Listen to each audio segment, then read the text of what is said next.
রাসূল আকরাম সাল্লাল্লাহু আলাইহি ওয়াসাল্লাম বলেন, কিয়ামতের দিন প্রত্যেকটা মানুষ বিবস্ত্র অবস্থায় উঠবে। আয়েশা সিদ্দিকা রাদিয়াল্লাহু তাআলা আনহা বলেন, ইয়া রাসূলুল্লাহ, এটা তো বড় লজ্জার ব্যাপার। মানুষ কি মানুষের দিকে তাকাবে না? একজন কি অপরজনকে দেখতে পারবে না? আল্লাহর রাসূল বলেন, ও আয়েশা, কিয়ামতের ময়দানে মানুষ এতটা চিন্তিত, এতটা পেরেশানি থাকবে, এতটা ভীত থাকবে, একজন আরেকজনের দিকে তাকানোর কথা ভুলে যাবে। কঠিন অবস্থা। যার কবরে আযাব ছিল সে ভুলে যাবে, সে মনে করবে আমি কবরে তো আরামেই ছিলাম। তখন ওই মানুষগুলা কি বলবে? আল্লাহ বলেন, ক্বালু ইয়া ওয়াইলানা মান বা'আসানা মিন মারকাদিনা হাযা মা ওয়া'আদার রাহমানু ওয়া সাদাকাল মুরসালুন। আল্লাহ রাব্বুল আলামিন বলেন, ওই মানুষেরা বলবে, ইয়া ওয়াইলানা মান বা'আসানা মিন মারকাদিনা, আমাদেরকে কে আমাদের অবস্থান স্থল থেকে জাগ্রত করলো, কে আমাদের ঘুম ভাঙায় দিল। তারা মনে করবে কবরের মধ্যে মনে হয় ঘুমায় ছিল, আরামে ছিল।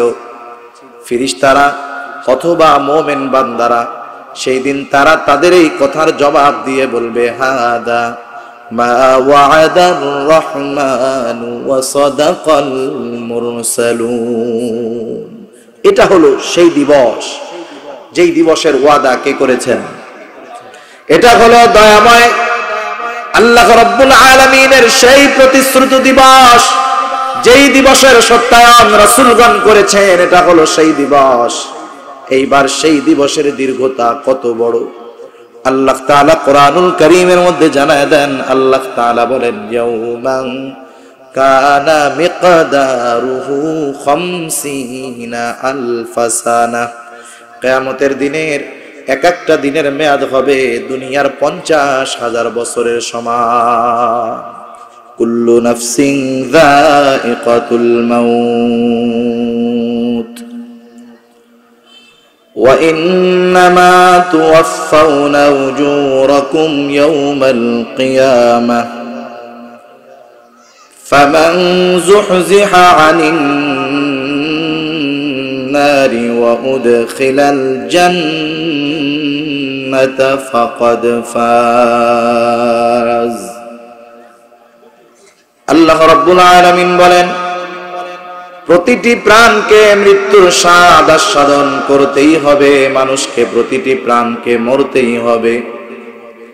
এরপরে আল্লাহ তাআলা মৃত্যুর কোন কারণ, কেন এই মৃত্যু, আল্লাহ তাআলা অনেকগুলা উত্তর।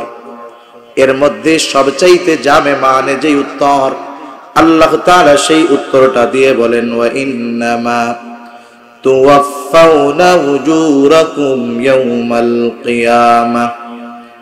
কিয়ামতের দিন প্রতিটি মানুষকে তার দুনিয়ার আমলের আলোকে পরিপূর্ণ প্রতিদান তাদেরকে দেওয়া হবে।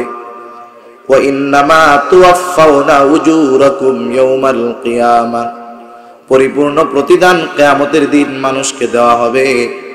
মূলত দুনিয়াতে যে যেমন আমল করেছে, যেমন পরীক্ষার ফলাফলের দিন পরীক্ষার হলে যে যেমন পরীক্ষা দেয়, পরীক্ষার ফলাফলের দিন তার রেজাল্টটা অনুরূপ আসে। অনুরূপভাবে দুনিয়ার মধ্যে যেই মানুষগুলা যেমন আমল করেছে, কিয়ামতের দিন সেই মানুষগুলা তেমনি ফলাফল পাবে, প্রতিদান পাবে। আল্লাহ তাআলা বলেন, A+ গোল্ডেন A+ কারা পাবে? আল্লাহ বলেন, ফামান যুহজিহা আনিন নার ওয়া উদখিলাল জান্নাতা ফাকাদ ফাজ। যারা জাহান্নাম থেকে বেঁচে জান্নাতে যাবে, আল্লাহ বলেন সেই মানুষগুলা সফল হয়ে যাবে। তাহলে সফল হলো তারা জান্নাতে যাবে যারা, সফল হলো তারা জাহান্নাম থেকে বাঁচবে যারা।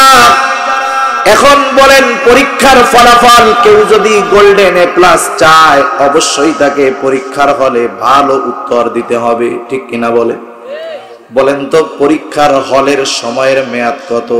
3 ঘন্টা।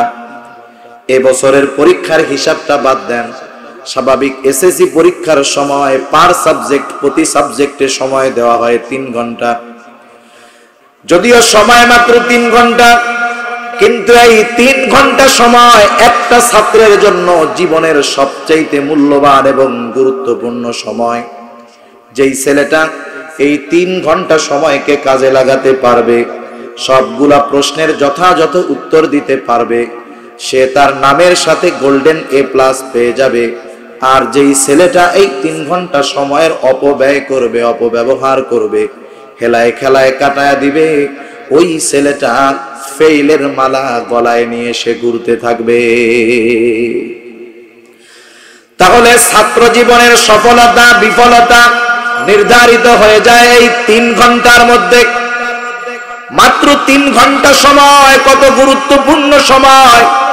অনুরূপ ভাবে এই দুনিয়ার হায়াত, এটা হলো আমাদের জন্য পরীক্ষার হল, পরীক্ষার জায়গা। পরীক্ষার হলের প্রতিটা সেকেন্ড, প্রতিটা মুহূর্ত যেমন গুরুত্বপূর্ণ, এই দুনিয়ার প্রতিটা সময়, প্রতিটা সেকেন্ড, প্রতিটা মুহূর্ত তার চাইতে বেশি গুরুত্বপূর্ণ। আমাদের শেষ ঠিকানা কোথায় বলেন তো? হ্যাঁ, কোথায়? কবর শেষ ঠিকানা না তো। শেষ ঠিকানা কোথায়? আল্লাহ কবুল করুক। সবার শেষ ঠিকানা জান্নাত না। সবাই আশা করে শেষ ঠিকানা যেন জান্নাত হয়, কিন্তু সবার শেষ ঠিকানা জান্নাত হবে নাকি? আল্লাহ আমরা যারা আছি সকল মুমিনকে আল্লাহ তাআলা শেষ ঠিকানা হিসাবে জান্নাত নসিব করুক। সবাই বলি আমিন। জান্নাত হলো আমাদের শেষ মঞ্জিল, লাস্ট স্টেশন, শেষ স্টেশন। প্রত্যেকটা মুমিন জান্নাত পর্যন্ত পৌঁছানোর আগে অনেকগুলা ধাপ, অনেকগুলা স্টেশন অতিক্রম করতে হয়। যেমন এখন আমরা যেই স্টেশনে আছি, যেই মঞ্জিলে আছি, এই মঞ্জিলের নাম হলো দুনিয়া। দুনিয়ায় আসার আগে আমরা যেই জায়গায় ছিলাম, সেই জায়গাটার নাম হলো আলমে আরওয়াহ, রূহের জগৎ। রাসূল আকরাম সাল্লাল্লাহু আলাইহি ওয়াসাল্লাম বলেন, আল্লাহ তাআলা হযরত আদম আলাইহিস সালাতু ওয়াস সালামকে বানিয়েছেন মাটি থেকে, আর আমাদের সবাইকে আল্লাহ তাআলা বানিয়েছেন আদম থেকে। সব রূহ আল্লাহ একত্রে সৃষ্টি করেছেন। আদম আলাইহিস সালামের পৃষ্ঠদেশ, ওখান থেকে দুনিয়াতে যত মানুষ এসেছে, আছে, আসবে, সব রূহ আল্লাহ একত্রে বানাইছেন। সুবহানাল্লাহ। রূহের বয়স সবার সমান। এরপর আল্লাহ রাব্বুল আলামিন আমাদেরকে রূহের জগতে রাখছেন। আমরা সবাই রূহের জগতে ছিলাম।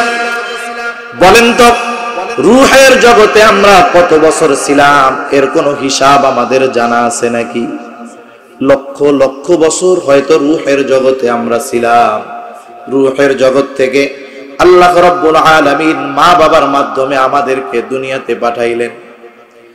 যখন আমি মায়ের পেটের মধ্যে একটা গোশতপিণ্ডে তৈরি হয়ে গেলাম, আল্লাহ তাআলার আদেশে 2 জন ফেরেশতা আমার ওই গোশতপিণ্ডের ভিতরে রূহ, প্রাণকে ফুঁকে দিল। আল্লাহ তাআলার আদেশে এইবার ওই গোশতপিণ্ডটা প্রাণ ফিরে পেল, নড়াচড়া শুরু হয়ে গেল। মায়ের পেটের মধ্যে নড়াচড়া শুরু হলো। ওই দিনটাই হলো মূলত আমাদের দুনিয়ার জিন্দেগি, ওই দিনটাই হলো দুনিয়ার হায়াতের শুরুর দিন। রাত পর্যন্ত আমরা মৃত ছিলাম। কি ছিলাম? মৃত ছিলাম। এজন্য আল্লাহ তাআলা বলছেন যে আমি মৃত্যু এবং জীবনকে মানুষের পরীক্ষার জন্য সৃষ্টি করেছি। আমরা আগে ছিলাম মৃত, দুনিয়াতে প্রথম মৃত ছিলাম, এরপরে কিন্তু জীবিত হয়েছি। কথা বুঝেন? সব তো পোলাপান, বুঝবে না বুঝবে আল্লাহই জানে। এই জায়গা তো বুড়া গুড়া বোঝার লোকের দরকার ছিল। তাফসীর মাহফিল না, গানের মাহফিল না। তো যাই হোক, প্রথম আমরা যখন মায়ের গর্ভে ছিলাম, তখন আমরা প্রথমে কি ছিলাম বলেন তো? জবাব দিতে হবে। কি ছিলাম? এই বক্সের আওয়াজ দুইটা কমান। বক্স আওয়াজ মিষ্টি না, কেড়কেড়া। বক্সের আওয়াজ হবে সুন্দর। বক্সের আওয়াজ কেড়কেড়া হয়, ঘুরায় দেন আর ওই দিক, বক্স কমায় দেন আওয়াজ। মনে করেন বাইরের আওয়াজ আর বক্সের আওয়াজ দুইটা যখন আসে, নতুন এক আওয়াজ হয়। সব যদি এক সিস্টেমের হয় তাহলে কথা বলে মজা, নাহলে 2 ধরনের আওয়াজ কানে আসলে ভালো লাগে না। যদি ভিতরে স্টেজে দেন তাহলে 2টা মনিটর দিবেন, ওই 2টা আওয়াজ শুধু বক্তার কানে আসবে।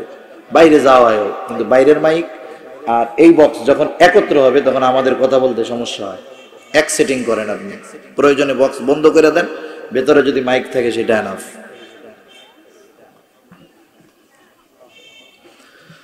তাহলে আমরা প্রথম মৃত ছিলাম, ঠিক না?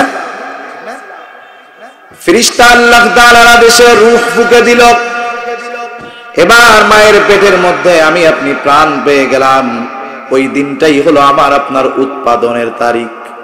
যেমন বাজারের মধ্যে গিয়া কেউ যদি কোনো লিকুইড পণ্য কিনে, বোতলজাত পণ্য কিনে, প্যাকেটজাত পণ্য কিনে, এখন মানুষ অনেক সচেতন, যাইয়া দোকানদারকে আগে বলে চিপস দিবি কিন্তু মেয়াদ আছে নাকি দেখা দিস, ঠিক কিনা বলেন? সে আগে দেখে, বক্স বন্ধ করেন ভাই, লাগবে না। সে আগে দেখে বক্সের গায়ে মেয়াদ কতদিন লেখা আছে, প্যাকেটের গায়ে মেয়াদ কতদিন লেখা আছে। যদি এক্সপায়ার ডেট না থাকে সে সেই পণ্যটা কিনে না।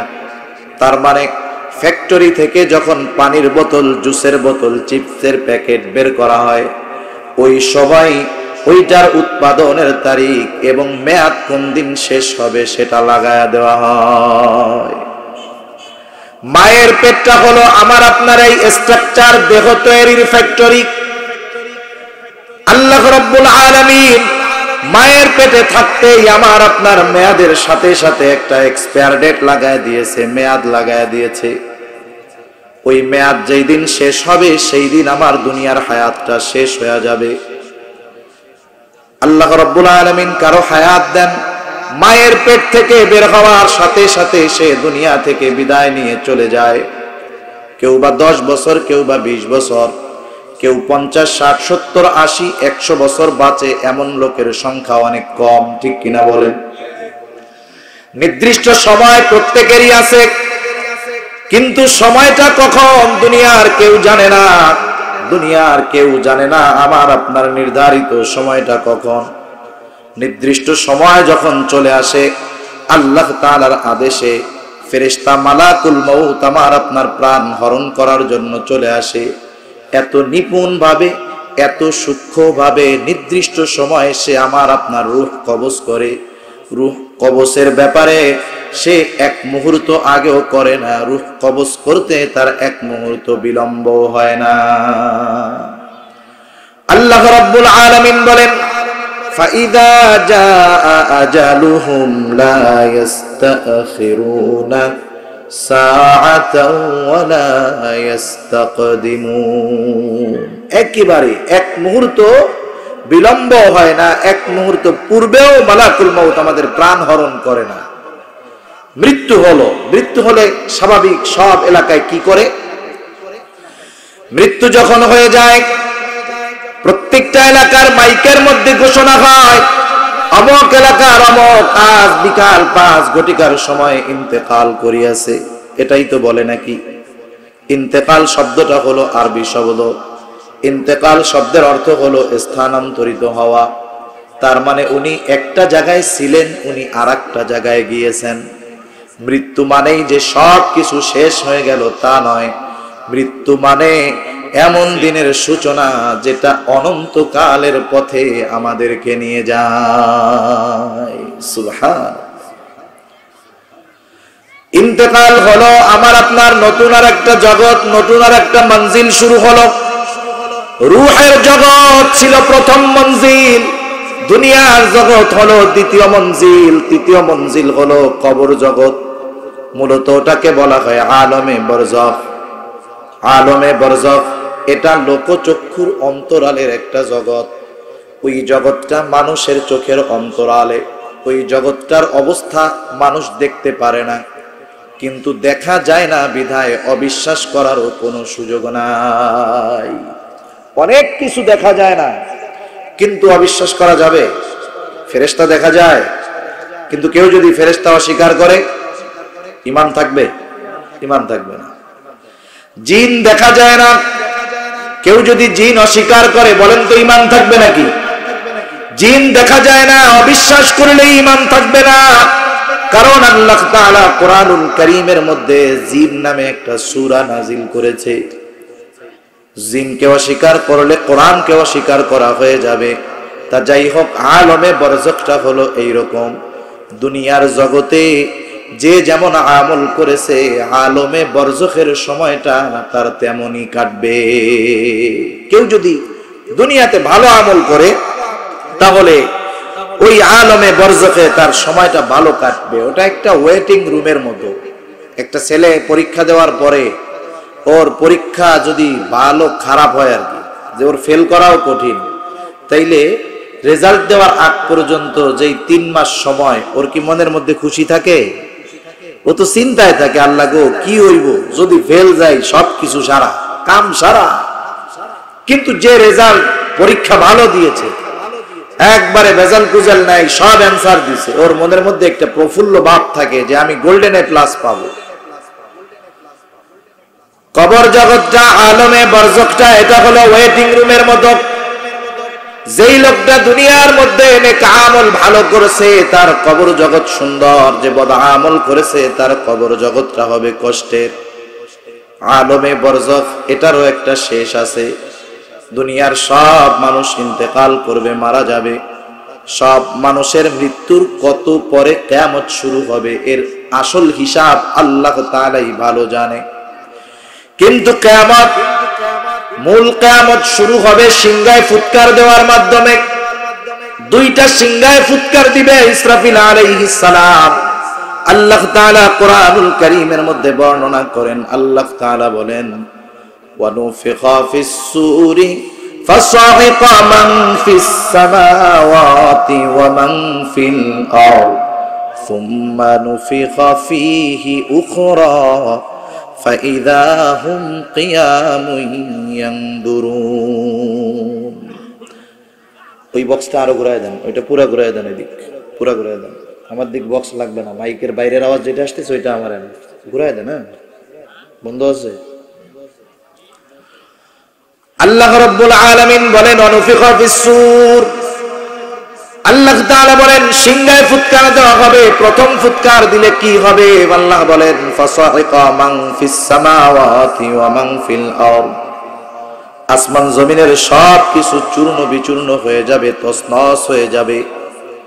এরপরে প্রথম সিংহায় ফুৎকার দেওয়ার পরে দ্বিতীয় সিংহায় ফুৎকারের ব্যবধান কতদিন আল্লাহ ভালো জানে। কোরআনুল কারীমের মধ্যে আল্লাহ তাআলা আরো এক জায়গায় বলেন, সব কিছু ধ্বংস হয়ে যাবে, নিঃশেষ হয়ে যাবে, শুধুমাত্র আল্লাহ তাআলার অস্তিত্বই বাকি থাকবে। আল্লাহ তাআলা বলেন, কুল্লু মান আলাইহা ফানি ওয়া ইয়াবকা ওয়াজহু রাব্বিকা যুল জালালি ওয়াল ইকরাম। সব নিঃশেষ হয়ে যাবে, আল্লাহর অস্তিত্বই বাকি থাকবে। দ্বিতীয় সিংহায় ফুৎকার হবে। আল্লাহ তাআলা বলেন, সুম্মা নুফিখা ফীহি উখরা ফাইযা হুম কিয়ামুন ইয়ানদুরুন। আল্লাহ তাআলা বলেন, দ্বিতীয় সিংহায় ফুৎকার যখন দেওয়া হবে, প্রত্যেকের জায়গা থেকে দাঁড়ায়া যাবে এবং সবাই ডানে বামে তাকায়া দেখতে থাকবে। সূরা ইয়াসিনের মধ্যে আল্লাহ তাআলা বলেন, ওয়ানুফিখা ফিস-সূরি ফাইযা হুম মিনাল আজদাসি ইলা রাব্বিহিম ইয়ানসিলুন। আল্লাহ তাআলা বলেন সিংহায় ফুৎকার দেওয়া হবে। এটা হলো দ্বিতীয় ফুৎকার। দ্বিতীয় ফুৎকার দেওয়ার সাথে সাথে এইবার যেই মানুষগুলা কবরস্থ ছিল, যাকে যেখানে দাফন করা হয়েছিল, মৃত্যুর পরে যাকে কবরে দেওয়া হয়েছে, যাকে আগুনে পোড়ায় দেওয়া হয়েছে, যাকে সমুদ্রে ভাসায় দেওয়া হয়েছে, যাকে কেটে টুকরা টুকরা করে পশুকে দিয়ে খাওয়ায় ফেলা হয়েছে, গহীন অরণ্যের মধ্যে গুম করে যার লাশটাকে অনির্দিষ্ট একটা জায়গার মধ্যে পুঁতে রাখা হয়েছে, সবাই সেই দিন প্রত্যেকের অবস্থান স্থল থেকে জায়গায় দাঁড়ায় যাবে। আল্লাহ তাআলা বলেন, শুধু দাঁড়ায় যাবে তা নয়, ইলা রাব্বিহিম ইয়ানসিলুন, প্রত্যেকে তার রবের দিকে ছুটতে থাকবে, কিয়ামতের দিকে ছুটতে থাকবে। আল্লাহ তাআলা একত্রিত করবেন মানুষকে, ইয়াউমুল হাশর, ওইটা একত্রিত করার দিন, জমা করার দিন, সবাইকে এক জায়গায় জমা করা হবে। সেই দিনটা এত বিভীষিকাময় হবে যে যার কবরে আযাব হইতেছিল সে তার কবরের আযাবের কথা ভুলে যাবে। সুবহানাল্লাহ। যার কবরে আযাব হচ্ছিল সে কবরের আযাবের কথা পর্যন্ত ভুলে যাবে। রাসূল আকরাম সাল্লাল্লাহু আলাইহি ওয়াসাল্লাম বলেন, কিয়ামতের দিন প্রত্যেকটা মানুষ বিবস্ত্র অবস্থায় উঠবে। আয়েশা সিদ্দিকা রাদিয়াল্লাহু তাআলা আনহা বলেন, ইয়া রাসূলুল্লাহ, এটা তো বড় লজ্জার ব্যাপার। মানুষ কি মানুষের দিকে তাকাবে না? একজন কি অপরজনকে দেখতে পারবে না? আল্লাহর রাসূল বলেন, ও আয়েশা, কিয়ামতের ময়দানে মানুষ এতটা চিন্তিত, এতটা পেরেশানি থাকবে, এতটা ভীত থাকবে, একজন আরেকজনের দিকে তাকানোর কথা ভুলে যাবে। কঠিন অবস্থা। যার কবরে আযাব ছিল সে ভুলে যাবে, সে মনে করবে আমি কবরে তো আরামেই ছিলাম। তখন ওই মানুষগুলা কি বলবে? আল্লাহ বলেন, ক্বালু ইয়া ওয়াইলানা মান বাআসানা মিন মারকাদিনা হাযা মা ওয়া'দার রাহমানু ওয়া সাদাকাল মুরসালুন। আল্লাহ রাব্বুল আলামিন বলেন, ওই মানুষেরা বলবে, ইয়া ওয়াইলানা মান বাআসানা মিন মারকাদিনা, আমাদেরকে কে আমাদের অবস্থান স্থল থেকে জাগ্রত করলো, কে আমাদের ঘুম ভাঙায় দিল। তারা মনে করবে কবরের মধ্যে মনে হয় ঘুমায় ছিল, আরামে ছিল। ফেরেশতারা অথবা মুমিন বান্দারা সেই দিন তারা তাদের এই কথার জবাব দিয়ে বলবে, হাদা মা ওয়া'দার রাহমানু ওয়া সাদাকাল মুরসালুন। এটা হলো সেই দিবস যেই দিবসের ওয়াদা কে করেছেন। এটা হলো দয়াময় আল্লাহ রাব্বুল আলামিনের সেই প্রতিশ্রুত দিবস, যেই দিবসের সত্যায়ন রাসূলগণ করেছেন। এটা হলো সেই দিবস। এইবার সেই দিবসের দীর্ঘতা কত বড় আল্লাহ তাআলা কোরআনুল কারীমের মধ্যে জানায় দেন। আল্লাহ তাআলা বলেন, ইয়াউমান কানা মিকদারুহু 50 আলফা সানা। কিয়ামতের দিনের এক একটা দিনের মেয়াদ হবে দুনিয়ার 50,000 বছরের সমান। এক এক দিনের মেয়াদ হবে 50,000 বছরের সমান। এক সময় হিসাব নিকাশ হবে, মানুষেরা দুইটা ভাগে বিভক্ত হয়ে যাবে। আল্লাহ তাআলা বলেন, ফারিকুন ফিল জান্নাতি ওয়া ফারিকুন ফিস সাঈর। একটা দল হবে জান্নাতি আর একটা দল হবে জাহান্নামী। জান্নাতীরা অনন্তকাল জান্নাতে থাকবে, আর যারা জাহান্নামী এদের মধ্যে দুইটা গ্রুপ হবে। একটা গ্রুপ যারা বেঈমান, তারা অনন্তকাল জাহান্নামে থাকবে, আর একটা গ্রুপ হবে যারা বেঈমান নয়, ঈমান ছিল কিন্তু দুনিয়ার মধ্যে বদআমল করেছে, নাফরমানি করেছে, পাপাচারে লিপ্ত ছিল, কিন্তু কোনো মতে ঈমান নিয়ে মরতে পারছে। ওই মানুষগুলা তাদের কৃত পাপের শাস্তি ভোগ করার পর ঈমানের কারণে একটা সময় তারাও জান্নাতে যাবে। এইবার যারা জান্নাতি অনন্তকাল জান্নাতি, যারা জাহান্নামী তারা অনন্তকাল জাহান্নামী। এটা হলো মানুষের লাস্ট স্টেপ, লাস্ট স্টেশন। জাহান্নামে যে যাবে অনন্তকাল জাহান্নামে, জান্নাতে যে যাবে অনন্তকাল জান্নাতে।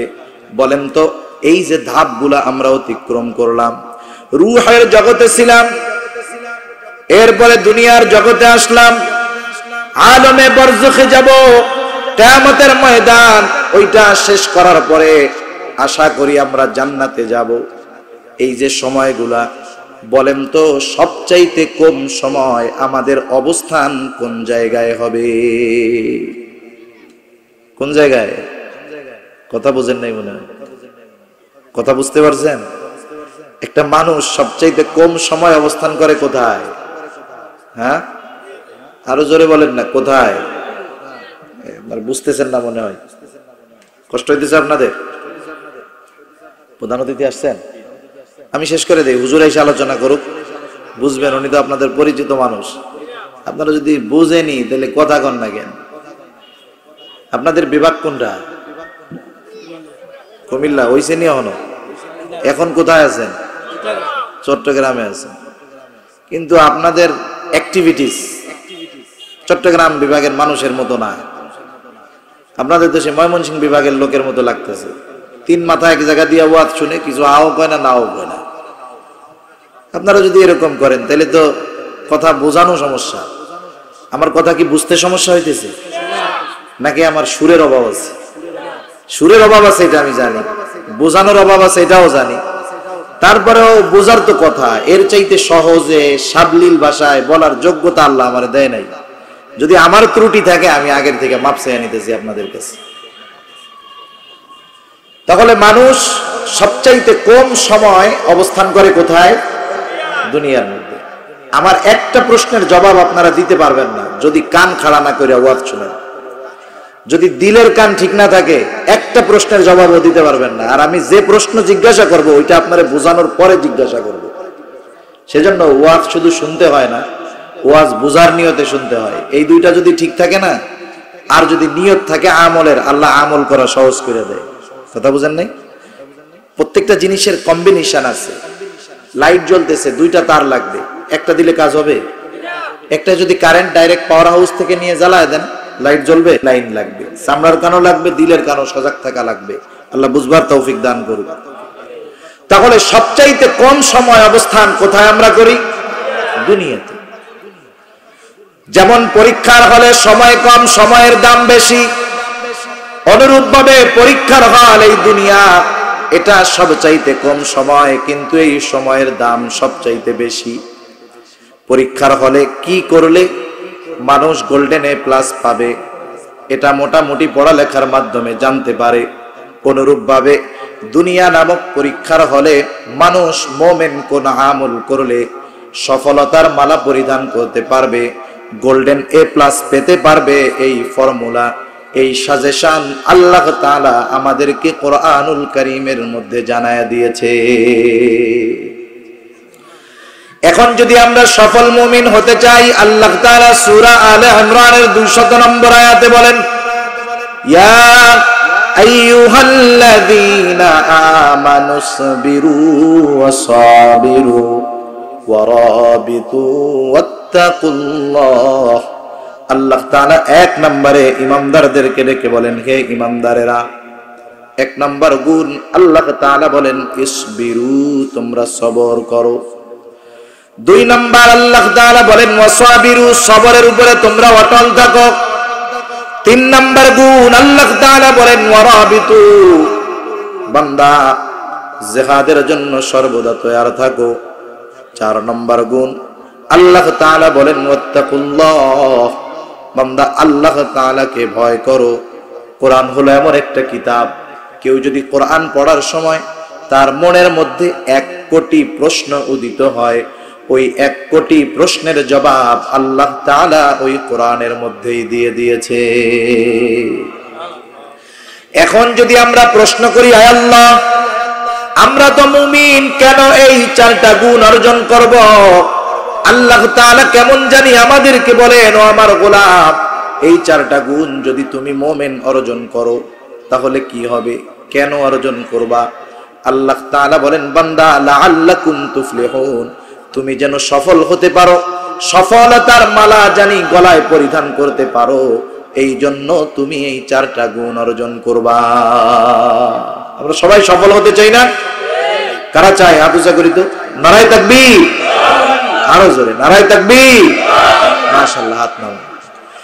1 নাম্বার গুণের কথা আল্লাহ তাআলা বললেন ইসবিরু, বান্দা তুমি সবর করো, সবর। আমরা তো মনে করি দুনিয়ার মধ্যে সবর শুধু মনে হয় বিপদ আপদ মুসিবত অভাব অনটনের মধ্যে সবর হয়, কিন্তু তাফসীরের মধ্যে মুফাসসিরিনে কেরাম জানায়া দেন, তারা সবরকে 3টি শাখায় বিভক্ত করেছেন। কয়টি শাখায়? জোরে বলেন, কয়টি শাখায়? 1 নাম্বার সবর হলো সবরুন আলা তাআত, আনুগত্যের মধ্যে সবর তথা ইবাদতের মধ্যে সবর। 2 নম্বর সবরের প্রকার হলো সবরুন আনিল মাআসি, গুনাহ থেকে বাঁচার মধ্যে সবর। 3 নম্বর সবর সবরুন আলাল মাসায়েব, বিপদ আপদ মুসিবতের মধ্যে সবর। তাহলে সবরের প্রকার হলো কয়টা? আরো জোরে। নির্বাচন গেছে না আছে সামনে? গেছে গা? আছে। তাহলে তো মিছিল টিছিল লাগবে মাঝে মধ্যে, গলা ধার দেন।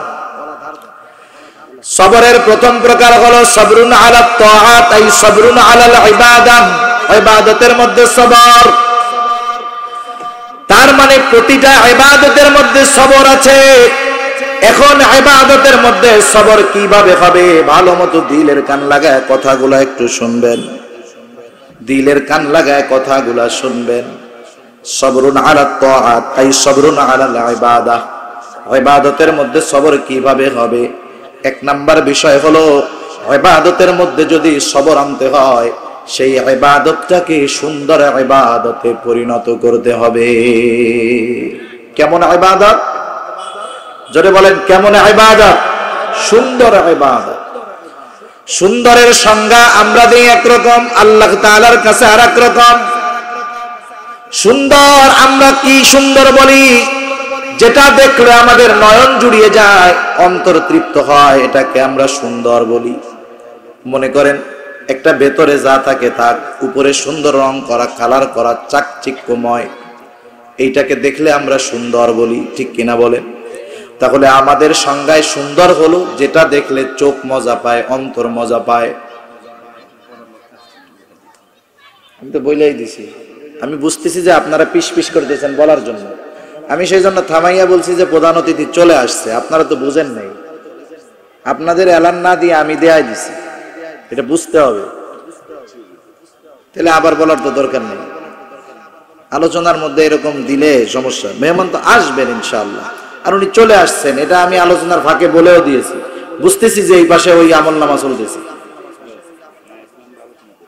আর আপনারা একটু চুপ থাকলে ভালো হবে, পাশে থেকে কথা বলবেন না।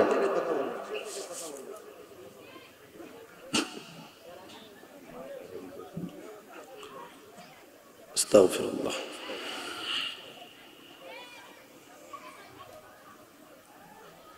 তাহলে আল্লাহ তাআলা সুন্দর ইবাদত চান। কেমন ইবাদত চান? সুন্দর ইবাদত। আমাদের সংজ্ঞায় সুন্দর হলো যেটা দেখলে চোখ জুড়িয়ে যায়, সেটা হলো সুন্দর। কিন্তু আল্লাহ তাআলার সংজ্ঞায় সুন্দর চোখে দেখতে ভালো লাগলেই সুন্দর, বিষয়টা এমন নয়। মূলত সুন্দর কোনটা? আমরা চোখের দেখার উপরে সৌন্দর্যের সংজ্ঞা নির্ধারণ করি, কিন্তু আল্লাহ তাআলার কাছে সুন্দর কোনটা? আল্লাহর নবী জানায় দেন, ইন্নাল্লাহা লা ইয়ানজুরু ইলা সুওয়ারিকুম ওয়ালাকিন ইয়ানজুরু ইলা কুলুবিকুম ওয়া নিয়্যাতিকুম।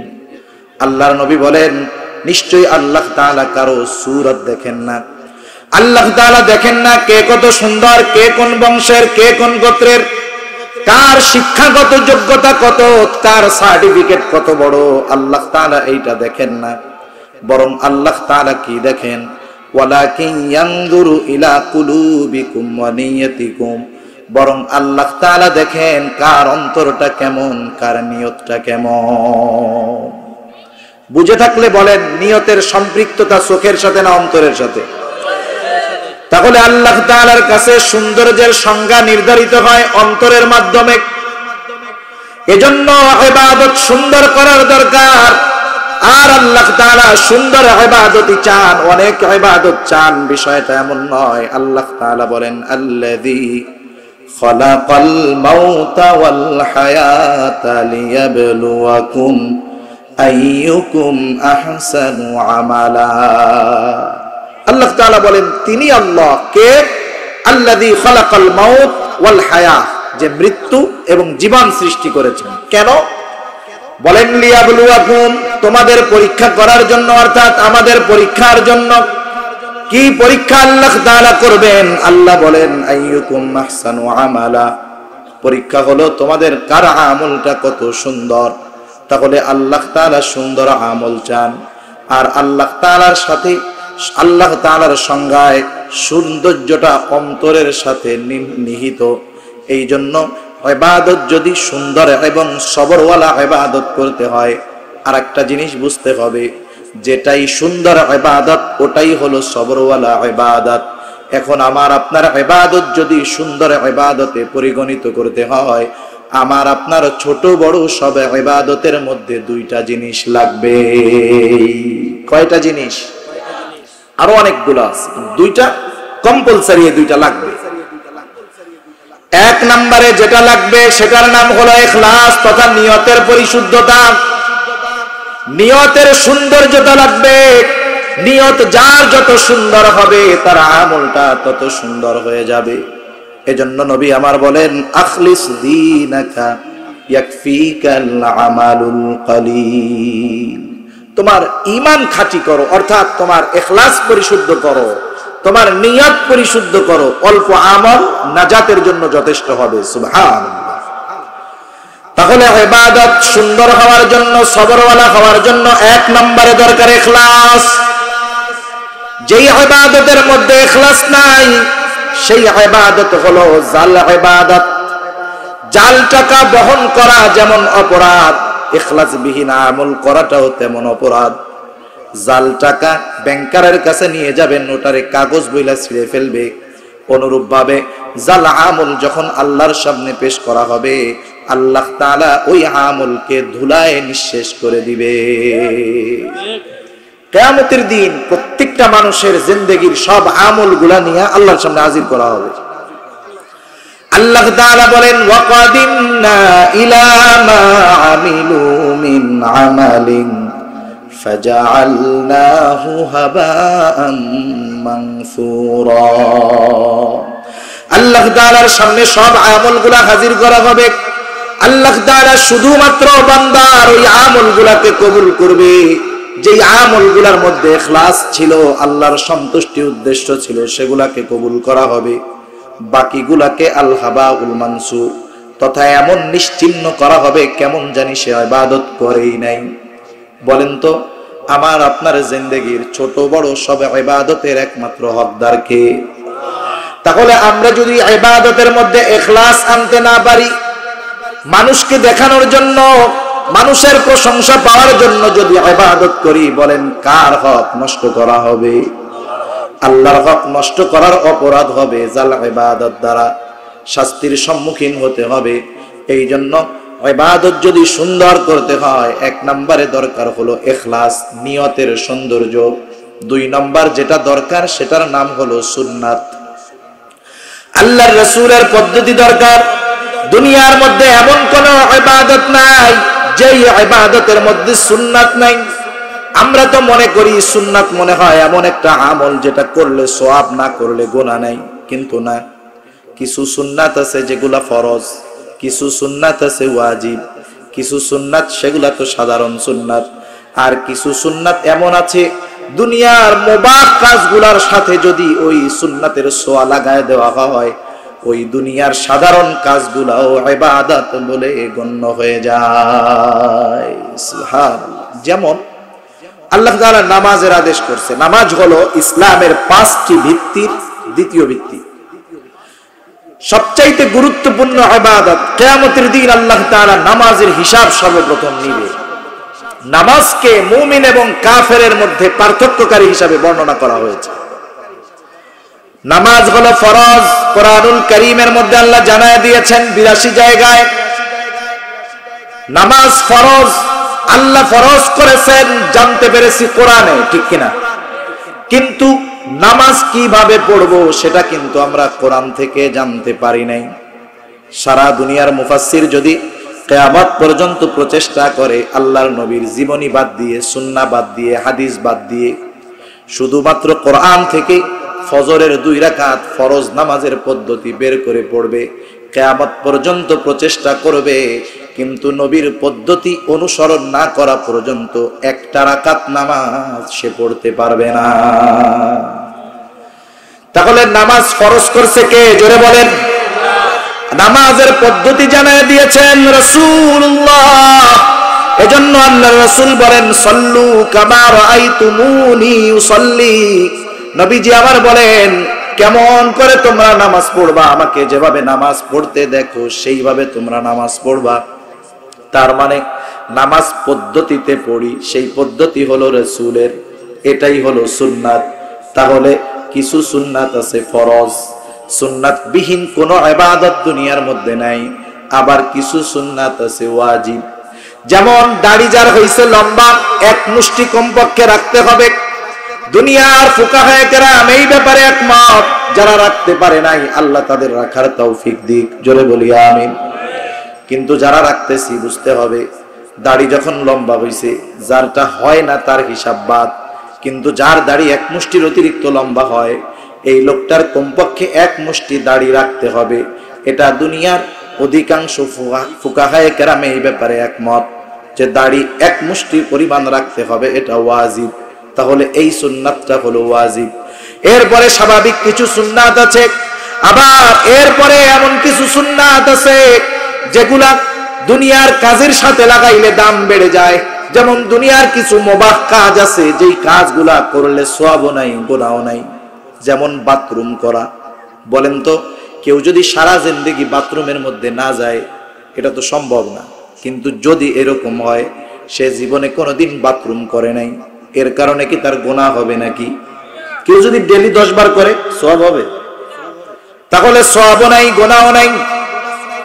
কিন্তু এই বাথরুম করার কাজটা সে যদি সুন্নাত তরিকায় করে, অনেকগুলা সুন্নাত আছে বাথরুমে যাওয়ার। সকাল বেলায় আজানের আওয়াজ শুনে ঘুম থেকে উঠলো, প্রথমেই নিয়ত করলো আগে হাজতটা সারি, তারপরে ওযু করব। এই নিয়ত করে বাথরুমে যাওয়ার সময় মাথাটাকে ঢাকা নিল। টুপি দিয়ে ঢাকুক আর গামছা দিয়ে ঢাকুক, মাথা ঢাকাটা সুন্নাত। এরপরে বাথরুমে ঢোকার আগে দোয়া পড়বে, বাথরুমের মধ্যে ঢুইকা না, আগে দোয়া পড়বে। এরপরে বাম পা দিয়া ঢুকবে। বাথরুমের মধ্যে যতটুকু কাপড় ওঠালে যথেষ্ট হয় ততটুকু উঠাবে। এরপরে ঢিলা কুলুক ব্যবহার করবে, পানি ব্যবহার করবে, ওযু করবে। বাহিরে থাকলে বাহিরে এসে ওযু করবে, অথবা এর আগে যদি বাথরুম থেকে সে বের হয়, বের হওয়ার সময় আগে বাম পা ডান পা দিয়ে বের হয়ে যাবে, বাহির হওয়ার পরে দোয়া পড়বে। এই যে আমলগুলা করলো, নিয়ত করছে সুন্নাত তরিকায় করব।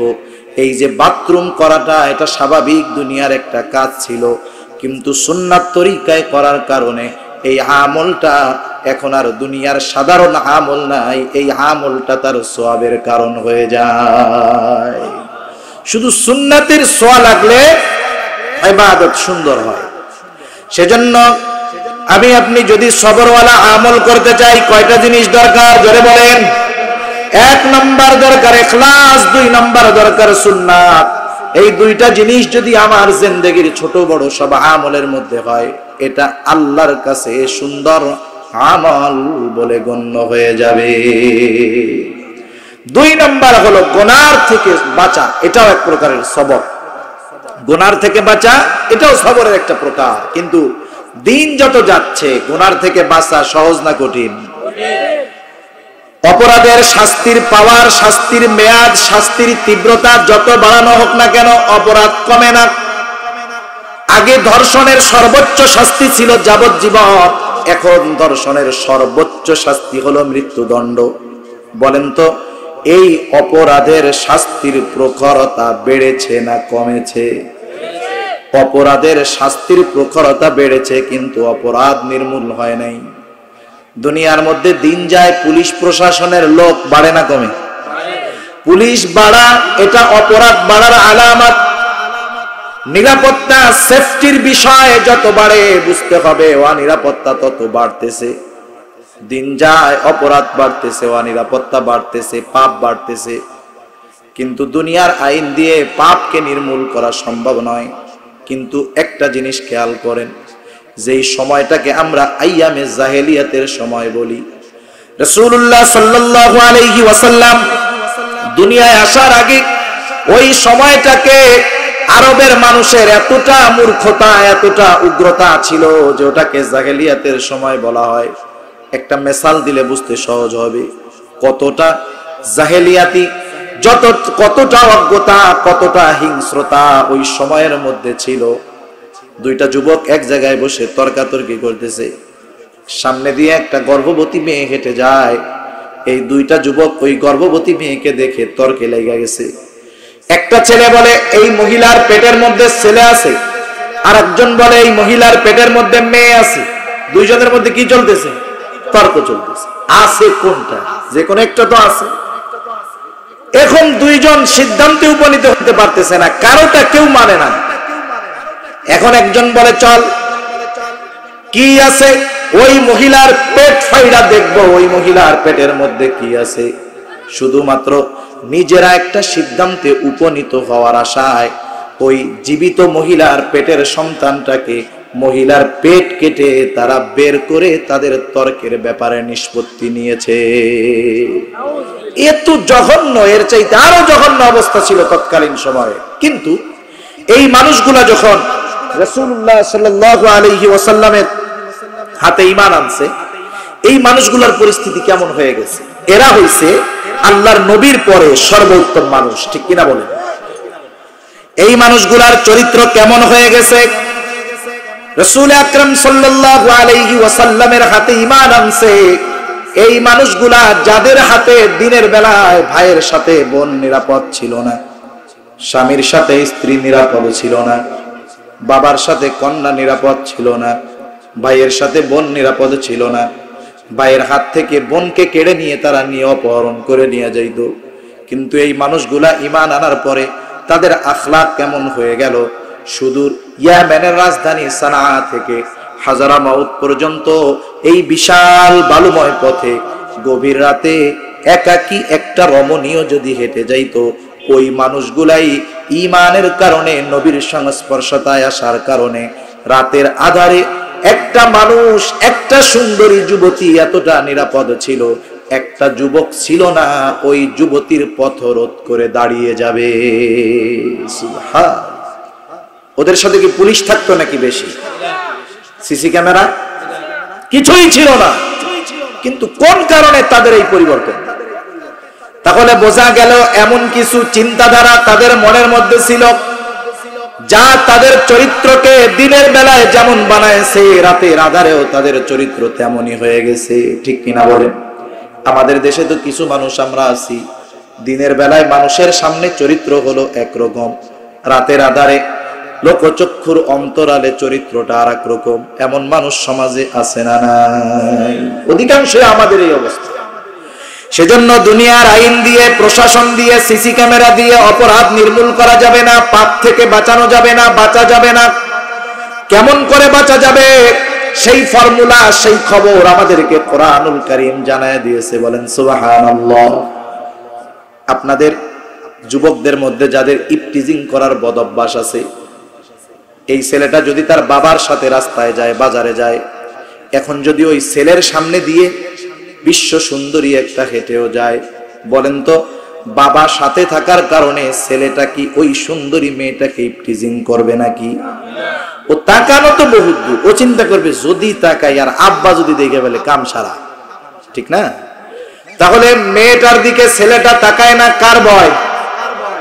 বাবার ভয়ে তাকায় না। অনেক সময় আমরা অপরাধ করি না, প্রতিবেশী দেখে ফেলবে, চাচা দেখে ফেলবে, ভাই দেখে ফেলবে, সিসি ক্যামেরায় রেকর্ড হয়ে যাবে, আত্মীয় স্বজন দেখে ফেলবে। তার মানে দুনিয়ার মানুষ, আমরা মানুষের দেখে ফেলার ভয়ে গুনাহ করি না, কিন্তু আমার আল্লাহ সর্বহালতে, সর্ব অবস্থায় আমাকে দেখতেছে। ওই আল্লাহর দেখা আমরা ভয় পাই না। বাপ দেখে ফেলবে, ভয় পাই, প্রশাসন দেখবে, ভয় পাই, কিন্তু আল্লাহ দেখে, এই ভয় আমাদের মধ্যে নেই। যদি থাকতো তাহলে আল্লাহ তো রাতের আধারে মনে হয় দেখে না? দেখে, সর্ব অবস্থায় দেখে। শুধু তাই না, আমি জবান দিয়ে বের করার আগে আমার অন্তরের মধ্যে কি থাকে দুনিয়ার কোনো প্রযুক্তি এটা বাহির করতে পারবে না, জানতে পারবে না, কিন্তু জানে কে? আল্লাহ তাআলা বলেন, ওয়ালাকাদ খলাকনাল ইনসানা ওয়া না'লামু মা তুওয়াসওয়িসু বিহি নাফসুহু ওয়া নাহনু আকরাবু ইলাইহি মিন হাবলিন ওয়ারিদ। আল্লাহ তাআলা বলেন, ওয়ালাকাদ খলাকনাল ইনসান, আমি আল্লাহ মানুষকে সৃষ্টি করেছি, ওয়া না'লামু মা তুওয়াসওয়িসু বিহি নাফসুহু, আমি আল্লাহ জানি কোন জিনিসে তার অন্তরের মধ্যে ওয়াসওয়াসা দেয়। বলেন তো ওয়াসওয়াসা দেখা যায় নাকি? জোরে বলেন, দেখা যায়? ওয়াসওয়াসা দেখা যায় না। দুনিয়ার কোন প্রযুক্তি, দুনিয়ার কোন মেশিন ওয়াসওয়াসাকে ক্যাচ করতে পারে না, কিন্তু আমার আপনার অন্তরের সকল ওয়াসওয়াসার খবর যিনি জানেন তিনি কে? কেন জানে আল্লাহ? আল্লাহ তাআলা জানার কারণ হলো, আল্লাহই বলেন, ওয়া নাহনু আকরাবু ইলাইহি মিন হাবলিন ওয়ারিদ। আল্লাহ তাআলা বলেন, বান্দা জানো আমি কেন তোমার ওয়াসওয়াসার খবর জানি? জানার কারণ হলো আমি তোমার শাহ রগের চাইতেও তোমার অধিক নিকটবর্তী। সুবহানাল্লাহ। আমি আমার যত কাছে তার চাইতে বেশি কাছে কে? আল্লাহ। আমি তো জীবনে যা দিয়া দেখি, চোখ দিয়া দেখি না আমরা? জীবনে আমরা আয়না ছাড়া আমাদের চোখটা দেখি নাই। দেখছেন কেউ? দেখি নাই। আমার পিঠ আমার কত কাছে। দুই একজন আছেন নাকি ডেলি সকাল বিকালে 3-4 বার নিজের পিঠটা দেখেন? অনেকে আছে জীবনে একবারও দেখি। কত কাছে কিন্তু কত দূরে। আল্লাহ বলে বান্দা আমি এত কাছে, তোমার অন্তরের ওয়াসওয়াসার খবরটাও জানি। যে আল্লাহ অন্তরের ওয়াসওয়াসার খবর জানে, সেই আল্লাহ কম্বলের তলে মোবাইলে চ্যাটিং করলে জানে না? জানে? তাহলে এই চিন্তা আমাদের মধ্যে নেই। শুধু আল্লাহ তাআলা জানে তা না, আল্লাহ তাআলা এরপরে বলেন বান্দা আরো আছে।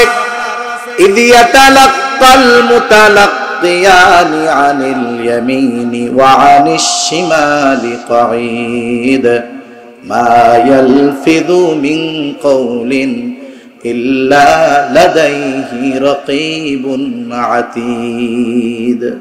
আল্লাহ তাআলা এরপরে জানায় দেন আমাদের প্রত্যেকের সাথে 3টা ফেরেশতা সব সময় থাকে। কয়টা ফেরেশতা? 2 জন ফেরেশতা কিরামান কাতিবিন, সম্মানিত লেখকদ্বয়। ডান কাঁধে একজন, বাম কাঁধে একজন। আল্লাহ তাআলা বলেন কিরামান কাতিবিনা ইয়ালামুনা মা তাফআলুন। কিরামান কাতিবিন জানে তোমরা কি করো। তার মানে আমার আপনার প্রত্যেকটা আমলের ব্যাপারে কিরামান কাতিবিন জানে। আরেকজন ফেরেশতা আছে, তার ব্যাপারে আল্লাহ তাআলা বলেন মা ইয়ালফিযু মিন কওলিন ইল্লা লাদাইহি রাকীবুন আতীদ। আল্লাহ তাআলা জানেন প্রত্যেকের সাথে সদা তৎপর একজন ফেরেশতা আছে। মা ইয়ালফিযু মিন কওল, সে যেই কথা নিক্ষেপ করে, যেই কথা উচ্চারণ করে, একজন সদা তৎপর ফেরেশতা উচ্চারণ করার সাথে সাথে ওই কথাটাকে সে রেকর্ড করে রেখে দেয়। বালেগ হওয়ার পর থেকে নিয়ে একেবারে মৃত্যু পর্যন্ত এই 3 জন ফেরেশতা এক মুহূর্তের জন্য কোন ব্যক্তির থেকে আলাদা হয় না। যখন জেনাখোর জেনা করে সাথে থাকে, মিথ্যাবাদী মিথ্যা বলে, সবগুলা রেকর্ড হয়ে যায়। দেখুন দুনিয়ার মানুষ জেনে ফেলবে, বাপ দেখে ফেলবে, আমার কথা রেকর্ড হয়ে যাবে। কত সতর্কতা অবলম্বন করি, কিন্তু এই ফেরেশতারা আমাদের আমলের খবর জানে, দেখে, রেকর্ড করি না। শুধু তাই না, কিয়ামতের দিন যেই অঙ্গ প্রত্যঙ্গ গুলা দিয়ে আমরা পাপ করি, গুনাহ করি, এই অঙ্গ প্রত্যঙ্গ গুলাও আল্লাহ তাআলার কাছে আমার আপনার বিপক্ষে সাক্ষী হয়ে দাঁড়িয়ে যাবে। এরা সাক্ষী দিবে আল্লাহ তাআলার কাছে। আল্লাহ তাআলা বলেন আল ইয়াউমা নাখতিমু আলা আফওয়াহিহিম ওয়া তুকাল্লিমুনা আইদিহিম ওয়া তাশহাদু আরজুলুহুম বিমা কানু ইয়াকসিবুন। আল্লাহ বলেন আজকের এই দিন, কিয়ামতের দিন, সাক্ষী দিবে তাদের হাত, সাক্ষী দিবে পা। বিমা কানু ইয়াকসিবুন, তারা কি উপার্জন করছে হাত পা দিয়ে। শুধু হাত পা সাক্ষী দিবে তা না, আল্লাহ তাআলা বলেন শাহিদা আলাইহিম সামউহুম ওয়া আবসারুহুম ওয়া জুলুদুহুম বিমা কানু ইয়ামালুন। সাক্ষী দিবে তাদের কান, সাক্ষী দিবে চোখ, সাক্ষী দিবে চামড়া। দুনিয়াতে এরা কি কথা কয়নি? কথা বলে? হাত পা চোখ কান নাক কথা বলে? কিয়ামতের দিন বলবে, পাপীরা হতভম্ব হয়ে যাবে। তারা বলবে ক্বালু লিজুলুদিহিম লিমা শাহিদতুম আলাইনা, কিরে আজকে আমার বিরুদ্ধে কেন তোমরা সাক্ষী দাও? তোরা তো কথা বলতে পারতি না, এখন কেমন কইরা কথা কস? ওরা সেই দিন আবার জবাব দিবে ক্বালু আনতাকানাল্লাহুল্লাযী আনতাকা কুল্লা শাই। তারা তখন বলবে শোনো, আজকে আমাদেরকে কথা বলার ক্ষমতা দিয়েছে ওই আল্লাহ, যেই আল্লাহ সবাইকে কথা বলার ক্ষমতা দিয়েছে। এত রেকর্ডের সাক্ষীর নিয়ম আমাদের সাথে আছে, এরপরে বাপের দেখা ভয় পাই, আল্লাহর দেখা ভয় পাই না। যতদিন আমার এই চিন্তা না আসবে আমি গুনাহ করতে যাব, তখন 1 নম্বরে চিন্তা হবে দেখতেছে কে? লিখতেছে কিরামান কাতিবিন। যা বলবো রেকর্ড করতেছে আর এক ফেরেশতা। আর এই হাত পা অঙ্গ প্রত্যঙ্গ আমার প্রত্যেকটা পাপের সাক্ষী হয়ে যাচ্ছে। কিয়ামতের দিন ওরা আমার প্রত্যেকটা পাপের কথা আল্লাহকে বলে দিবে, জমিন সাক্ষ্য দিবে পাপের। এই চিন্তা যতক্ষণ প্রত্যেকটা মুমিনের অন্তরের মধ্যে না আসবে, দুনিয়ার আইন করে, প্রশাসন বাড়িয়ে, সিসি ক্যামেরা বাড়িয়ে, পাপ থেকে মানুষকে দূর করা যাবে না, ঠিক কিনা বলে? সেজন্য গুনার মধ্যে যদি সবর অর্জন করতে হয়, গুনার থেকে বেঁচে থাকার সবর অর্জন করতে হলে এই বিষয়গুলো আমাদের সামনে রাখতে হবে। 3 নম্বর বিষয়, সবরুন আলাল মাসায়েব, বিপদ আপদ মুসিবতের মধ্যে সবর। দুনিয়ার জিন্দেগিতে বিপদ আপদ মুসিবত আসবে, এটা স্বাভাবিক ব্যাপার, ঠিক কিনা বলেন? কারণ আল্লাহ তাআলা বলেন, বান্দা বিপদ আপদ মুসিবত দিয়ে তোমাদের পরীক্ষা নেওয়া হবে। আল্লাহ তাআলা বলেন, ওয়ালা নাবলুওয়ান্নাকুম বিশাইইন মিনাল খাউফি ওয়াল জু'i ওয়া নাকসিম মিনাল আমওয়াল ওয়াল আনফুস ওয়াস সামারাত। আল্লাহ বলেন, ওয়ালা নাবলুওয়ান্নাকুম বিশাইইন মিনাল খাউফ, আল্লাহ বলেন অবশ্যই অবশ্যই আমি তোমাদের পরীক্ষা নিব। পরীক্ষাগুলো কোন কোন মাধ্যমে হতে পারে?